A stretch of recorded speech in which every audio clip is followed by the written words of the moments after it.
Olá, muito boa tarde. A Igreja Católica prepara a celebração do acontecimento maior para os cristãos, a Páscoa, num itinerário que tem por referência os textos da Bíblia, nomeadamente os que se escutam nas Eucaristias em cada domingo. Os do próximo serão analisados pelos convidados do programa Eclésia, o Padre Armindo Vaz, professor de Sagrada Escritura na Faculdade de Teologia da Universidade Católica Portuguesa, e o Padre Nélio Pita, pároco em São Tomás de Aquino. Muito boa tarde. Obrigado por estarem neste programa. Padre Nélio, alguma temática que, entre as três leituras que se escutam neste domingo, alguma temática que crie sintonia entre elas? Eu penso que podemos destacar a temática da hora. Estamos no quinto domingo do tempo da Quaresma. Dentro de umas semanas entramos na grande semana, na Semana Santa, semana na qual celebramos os mistérios centrais da nossa fé e, portanto, convida-nos a refletir sobre o tempo crucial. O tema da hora aparece no Evangelho. Jesus diz claramente: esta é a hora, chegou a minha hora. O que é que isto significa? A minha hora pessoal como crente, o que é que isso também, que implicações tem? Eu diria, associando já à primeira leitura, que é também aqui, agora, no presente, nesta hora, que eu sou convidado a renovar a aliança com Deus. E essa aliança que é renovada no nosso coração, às vezes implica sofrimento. Associava à segunda leitura que diz que Jesus aprendeu no sofrimento, mas por isso mesmo, porque obedeceu no sofrimento, é causa de salvação para todos. Portanto, o tema da hora como a realidade presente, na qual somos convidados a viver à imagem e semelhança do Filho de Deus, que enfrentou a hora com obediência e com a perfeição que nós sabemos. E o texto do Evangelho remete-nos para o anúncio dessa hora, não é? Da hora também da morte que Jesus iria passar. E antes de nós detalharmos a análise a este texto do Evangelho, vamos ouvir parte desse texto que é lido nas Eucaristias deste domingo. Em verdade vos digo, se o grão de trigo lançado à terra não morrer, fica só. Mas se morrer, dará muito fruto. Quem ama a sua vida, perdê-la-á. E quem despreza a sua vida neste mundo, conservá-la-á para a vida eterna. Se alguém me quiser servir, que me siga, e onde eu estiver, ali estará também o meu servo. E se alguém me servir, meu Pai o honrará. Agora a minha alma está perturbada. E que hei de dizer? Pai, salva-me desta hora? Mas por causa disto é que eu cheguei a esta hora. Pai, glorifica o teu nome. Veio então do céu uma voz que dizia: já o glorifiquei e tornarei a glorificá-lo. A multidão que estava presente e ouvira dizer ter sido um trovão. Outros afirmavam: foi um anjo que lhe falou. Disse Jesus: não foi por minha causa que esta voz se fez ouvir, foi por vossa causa. Chegou a hora em que este mundo vai ser julgado. Chegou a hora em que vai ser expulso o príncipe deste mundo. E quando eu for elevado da terra, atrairei todos a mim. Falava deste modo para indicar de que morte ia morrer. Padre Armindo Vaz, é uma palavra esta, hora, que se vai repetindo ao longo do texto? Pelo menos 5 vezes. Ela está neste contexto. Chegam uns gregos, de onde estão os discípulos de Jesus, e manifestam o desejo de o ver. Senhor, nós queríamos ver Jesus. Este Senhor está referido a Filipe, ao apóstolo Filipe. Nós queríamos ver Jesus. E o interessante é que Filipe, o que é que faz? Foi dizê-lo a André, e André e Filipe foram dizê-lo a Jesus. Ou seja, Filipe remete para a comunidade, para mostrar Jesus, para que os gregos pudessem ver Jesus. Dizem-no a Jesus, e então agora Jesus respondeu-lhes: chegou a hora em que o Filho do Homem vai ser glorificado. Ou seja, a forma de Jesus responder a esse desejo de ser visto por estes estrangeiros, que não israelitas, foi dizer, muito bem, quereis ver-me? Então, ides ficar a conhecer quem eu sou. É isso que significa glorificar, mostrar a sua glória. A glória era a riqueza, o ser, a pessoa, mas enquanto projetada para o exterior, enquanto mostrada, manifestada. Isso é que é a glória de uma pessoa. Jesus vai dizer quem é Ele e quem é Deus. Chegou a hora em que o Filho do Homem vai ser glorificado. Ele vai aparecer como o Filho de Deus. E então, em verdade vos digo, se o grão de trigo lançado à terra não morrer, tem que morrer. Ele sabe que tem que morrer para produzir mais vida.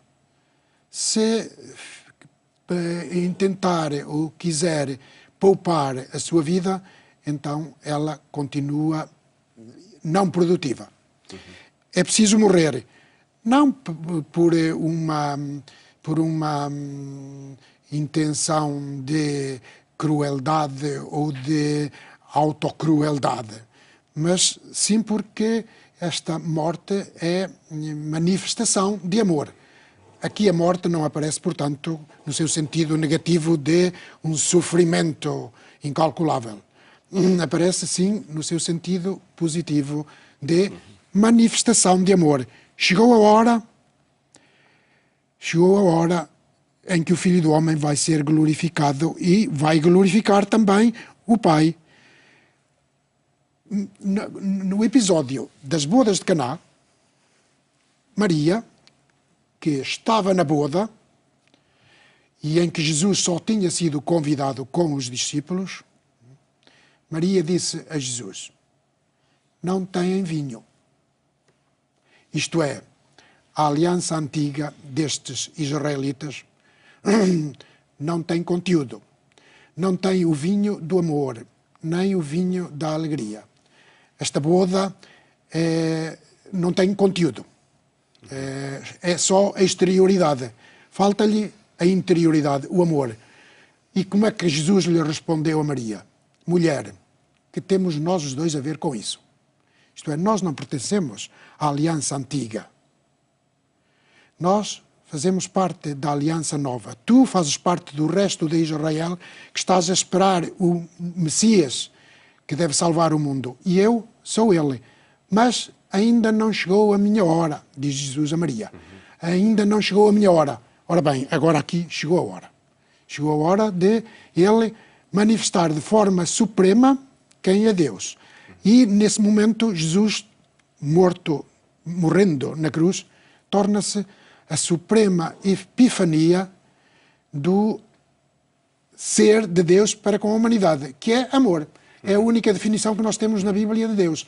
Deus é amor. Neste momento, na hora que este texto se refere, é o ponto central de todo o relacionamento de Deus com o povo. Com o povo. É realmente o ponto mais alto, até, digamos, materialmente, porque Jesus está elevado, como diz aqui ao fim, quando eu for elevado da terra, atrairei todos a mim. É realmente o ponto mais alto da história da salvação, em que se manifesta de uma forma dramática, porque Jesus diz que não tem vontade. Salva-me desta hora. Pai, salva-me desta hora. Mas, continua ele, mas, com uma adversativa, foi por causa disto que eu cheguei a esta hora. Isto é, para manifestar quem tu és e quem sou eu. Portanto, vamos em frente. Padre Anelo, você comentar este texto, temos aqui a tensão que a pessoa humana encarna cotidianamente, quando tem diante de si uma hora menos boa e tem de a assumir. Em primeiro lugar, antes de responder à sua pergunta, esta ideia dos gregos, que representam, digamos, um povo estrangeiro, que querem ver Jesus. Acho isto muito bonito. No fundo, representa toda a humanidade que deseja ver Jesus, que deseja tocar Jesus, que deseja sentir a presença de Deus. Digamos que é um desejo profundamente inscrito no coração de todos os homens. O tema da hora, de facto, é o tema crucial. É um momento, apela para o momento crucial. E se nós secássemos esta hora, de que é composto, eu diria que ela é composta de dois polos ambivalentes, tem uma certa ambivalência. Por um lado, da glorificação, e por isso um certo entusiasmo. Chegou o momento, eu vou revelar o coração do Pai, mas por outro lado, a perturbação, o receio, que advém da humanidade de Jesus. E é quase como se fosse uma tentação de Jesus. Eu não quero isto. É quase que faz-nos pensar na quinta-feira ou no momento do Getsemane, em que Jesus está no Jardim das Oliveiras. Pai, afasta de mim, isto realmente é terrível. Pronto, há aqui uma ambivalência. Mas é a aceitação da hora, daquele momento difícil, que faz com que Jesus se torne o que é para nós? A morte que para gerar vida. E daí a parábola, a imagem, a lógica do grão de trigo que é lançado à terra. Que Jesus diz, se nós não fizermos o mesmo, se vós, discípulos, não fizerdes o mesmo, não sereis capazes de dar vida. E eu penso nestes momentos cruciais nas nossas vidas, em que somos desafiados a dar o melhor de nós mesmos. Quantas pessoas, penso, por exemplo, nos mártires, por exemplo, que foram agora assassinados brutalmente pelo Estado Islâmico, em que naquele momento derradeiro foram capazes de pronunciar o nome de Jesus.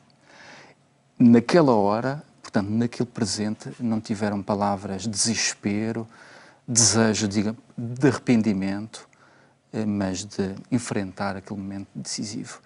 Porquê? Porque na hora difícil, no momento difícil, a tentação é viver no passado, era bom que eu estivesse no outro lado, ou fugir para o futuro. Se eu tivesse feito assim, agora teria... Não. Aceitar a hora como um meio, digamos, de morrer para dar vida. E vem-me à memória, por exemplo, outras coisas, outros gestos. Papa Bento XVI, o Papa Emérito, esta capacidade de renunciar, por exemplo, dizer, chegou a minha hora de deixar a sede. É um gesto muito bonito de quem morre para dar o outro impulso, no fundo, o que o Papa fez, e este impulso está à vista de todos. E, a propósito deste impulso, o Papa Francisco, no número 279 da Alegria do Evangelho, fala precisamente das pessoas que, por amor, morrem para dar nova vida. Eu citava assim, a pessoa que se oferece e entrega a Deus por amor, seguramente será fecunda. Muitas vezes esta fecundidade é invisível, incontrolável, não pode ser contabilizada. Esta é uma tentação que nós temos. A pessoa com certeza sabe que a sua vida dará frutos, mas nem sempre é capaz de conhecer e ver esses frutos. Portanto, a lógica da semente, de morrer para gerar vida, mas essa vida não é colhida por si, mas por outras pessoas. Aparentemente, pelo menos, enfim, situámos-nos sempre nesse paradoxo em que a glória que se procura, ou a fecundidade de vida que se procura, tem de atravessar necessariamente pelo sofrimento. Tem sempre de ser assim? Eu lembro-me de uma expressão inglesa, no pain, no gain. Isto é, sem sofrimento não há ganho. Eu acho que o grande drama dos nossos dias é querer ter ganho sem sofrimento. É querer viver, digamos, numa vida que é apenas um prazer, mas é muitas vezes um prazer provisório, que gera vazio, sofrimento, desorientação. De facto, o sofrimento não é um bem, evidentemente que deve ser evitado. É um mal que deve ser evitado, mas, ao mesmo tempo, quando associado a determinados projetos, é inevitável. Qualquer pessoa terá de, digamos, beber esse cálice. Em qualquer profissão, em qualquer área, é inevitável. Faz parte da nossa condição humana. A dimensão da luta, não é? Do esforço que é preciso. Até no desporto. Sim, até no desporto, em qualquer área.